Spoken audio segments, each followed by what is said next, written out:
Bila ada surga di dunia ini, maka surga yang banyak diharapkan manusia adalah surga dalam rumahnya, dalam pernikahannya, dalam keluarganya. Rumah adalah tempat di mana seseorang menghabiskan sebagian besar waktunya, menjalani aneka interaksi dengan orang-orang terdekat, dengan pasangan dan putra-putri tercinta. Rumah adalah tempat pulang setiap orang, karena setiap mereka pasti menjadi bagian dari sebuah keluarga. Setelah letih berjuang di luaran, tak ada keinginan yang lebih dicita-citakan selain saat memasuki rumah menemukan damai dan ketenangan. Sebagaimana sabda Nabi, semua orang ingin mewujudkan rumahnya laksana surga. Baiti jannati, rumahku adalah surgaku. Mungkinkah?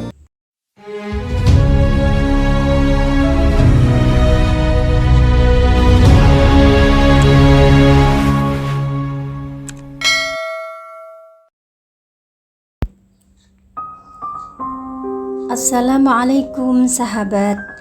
Jumpa lagi dengan Sakinah Corner, channel yang fokus pada tema-tema pernikahan dan keluarga. Kali ini saya ingin membawakan tema Baiti Jannati, rumahku surgaku. Sebuah ungkapan yang disampaikan Rasulullah mengenai gambaran rumah beliau yang indah laksana surga. Apa sih makna dari Baiti Jannati ini? Dan apa saja syarat yang dibutuhkan agar sebuah rumah bisa laksana surga itu? Baiti Jannati, kalau diterjemahkan dalam bahasa Indonesia, berarti rumahku adalah surgaku. Tentu saat menyebut rumah laksana surga yang dimaksud adalah dalam pengertian majaz atau kiasan. Surga yang sesungguhnya baru dirasakan kelak di akhirat. Bahwa rumah Nabi diibaratkan surga maksudnya adalah rumah yang berhias suasana surgawi, penuh nikmat dan diridhoi.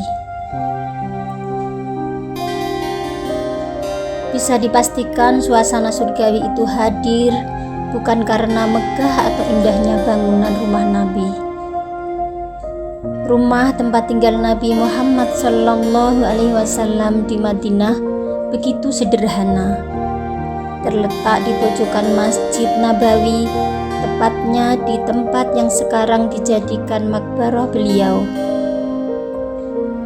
Di rumah itulah Nabi Muhammad SAW menjalani hidup dengan sangat bersahaja. Hanya beralaskan tanah, berdinding tanah liat, beratap pelepah kurma, dan hanya memiliki sedikit perabotan.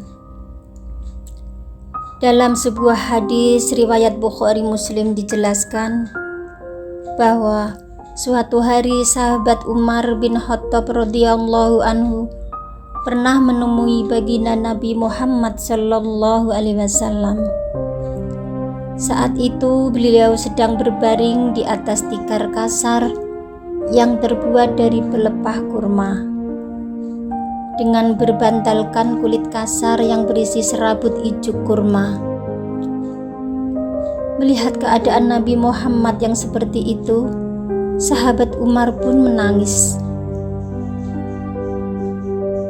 Kemudian Nabi Muhammad SAW pun bertanya, "Mengapa engkau menangis?"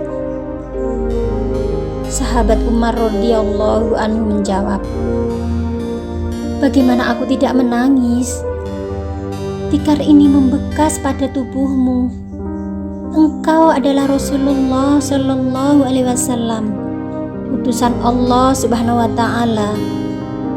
Kekayaanmu hanya seperti ini, sedangkan Kisra dan raja-raja lainnya hidup bergelimangkan kemewahan.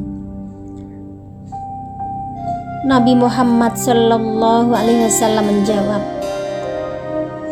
apakah engkau tidak rela jika kemewahan itu untuk mereka di dunia dan untuk kita di akhirat nanti?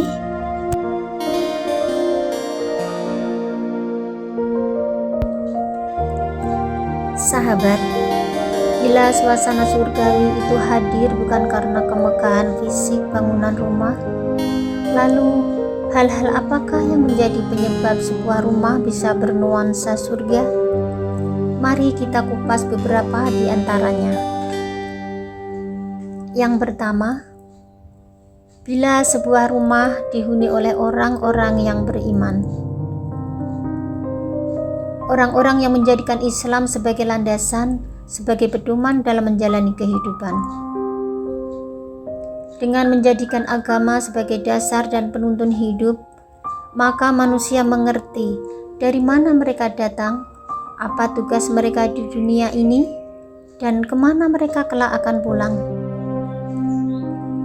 Mereka akan menjadikan dunia ini tempat menanam kebaikan sebanyak-banyaknya untuk bekal pulang menghadap Allah di alam keabadian. Mereka pun lebih mudah menyikapi berbagai persoalan hidup. Mengapa demikian? Ya, karena agama telah sempurna dalam memberikan panduan agar manusia bisa selamat saat menyikapi ujian-ujian kehidupan. Dengan panduan agama, seseorang dididik untuk bisa bersyukur dan bersabar secara tepat. Bukankah ujian hidup ini sesungguhnya bisa dipilah dalam dua kelompok ini? Menyenangkan, membahagiakan, atau sebaliknya penderitaan, sesuatu yang menyedihkan. Orang-orang beriman sangat paham saat diuji dengan kebahagiaan. Agama menuntunnya untuk bersyukur. Saat diuji penderitaan, agama membimbingnya untuk bersabar. Manusia beriman tidak mudah jatuh pada sikap saling menyalahkan saat diuji kesulitan atau jumawa merendahkan orang lain saat diuji dengan kesuksesan. Semua dikembalikan kepada Allah, Zat pemilik segala urusan. Tujuan akhir dari orang-orang beriman adalah ridha Allah, dan bila sebuah keluarga dihuni oleh orang-orang seperti itu, tentu betapa indahnya. Kedua, bila sebuah rumah dihuni oleh orang-orang yang senantiasa berikhtiar membangun kehangatan antar anggota keluarga, sesibuk apapun tetap tidak kehilangan suasana romantis. Mari simak apa yang dilakukan oleh baginda Nabi Shallallahu Alaihi Wasallam dengan para istri beliau. Beliau menampakkan sikap peduli, penuh perhatian, dan sekaligus romantis dalam berbagai suasana. Dengan begitu, para istri merasa mendapat curahan kasih sayang, perhatian, dan sekaligus penghormatan yang berlimpah. Banyak sikap Nabi yang menggambarkan romantisme itu, mulai dari memberi panggilan khusus, misalnya panggilan Humairah pada Aisyah radhiyallahu anha, menyisir rambut istri, atau memberi kesempatan istri untuk menyisir rambut beliau, tidur di pangkuan istri, dan sebagainya. Mari perhatikan hadis berikut ini. Sayyidah Aisyah radhiyallahu anha meriwayatkan sebuah hadis yang bila diterjemahkan seperti berikut ini. Dahulu Rasulullah Shallallahu Alaihi Wasallam meletakkan kepalanya di pangkuanku, kemudian membaca Al-Quran, sedangkan aku dalam keadaan haid. Hadis riwayat Bukhari dan Muslim. Dalam hadis yang lain, Sayyidah Aisyah radhiyallahu anha berkata, terkadang Rasulullah Shallallahu Alaihi Wasallam disuguhkan sebuah wadah air kepadanya. Kemudian aku minum dari wadah itu, sedangkan aku dalam keadaan haid. Lantas Rasulullah Shallallahu Alaihi Wasallam mengambil wadah tersebut dan meletakkan bekas mulutnya di bekas tempat minumku. Terkadang aku mengambil tulang yang ada sedikit dagingnya, kemudian memakan bagian darinya. Lantas Rasulullah Shallallahu Alaihi Wasallam mengambilnya dan meletakkan mulutnya di bekas mulutku. Hadis riwayat Ahmad. Ketiga, rumah yang dihuni oleh orang-orang yang berakhlak mulia, yang dengannya satu anggota keluarga memperindah akhlak anggota keluarga yang lain. Yang tua menyayangi yang lebih muda, yang muda menghormati yang lebih tua. Suami istri saling memperlakukan secara patut, menghormati, memuliakan. Suami selaku pemimpin rumah tangga memimpin dengan sikap ramah. Istri dan anak selaku makmum atau yang dipimpin menghormati dan taat pada imam rumah tangga.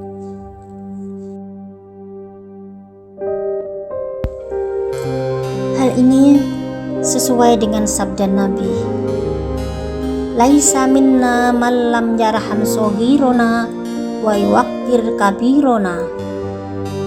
Bukan termasuk golongan kami orang yang tidak menyayangi yang lebih muda atau tidak menghormati yang lebih tua.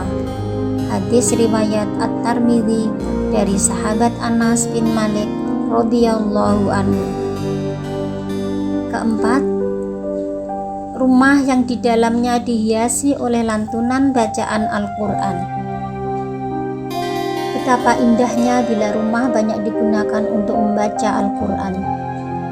Di samping para penghuninya mendapat pahala dan ketenangan, rumah itu sendiri menjadi berkah. Rasulullah Shallallahu Alaihi Wasallam bersabda dalam sebuah hadis yang artinya, "Perbanyaklah membaca Al-Quran di rumah kalian. Sesungguhnya rumah yang di dalamnya tidak pernah dibacakan Al-Quran, sedikit kebaikannya dan banyak keburukannya, serta menyempitkan penghuninya." Hadis riwayat Ad-Daruqutni melalui Anas radhiyallahu anhu. Rasulullah Shallallahu Alaihi Wasallam juga bersabda, "Nawwiru buyutakum bis-sholati wa qiraatil Qur'an." Terangilah rumah-rumah kalian dengan sholat dan membaca Al-Quran. Hadis riwayat Al-Baihaqi.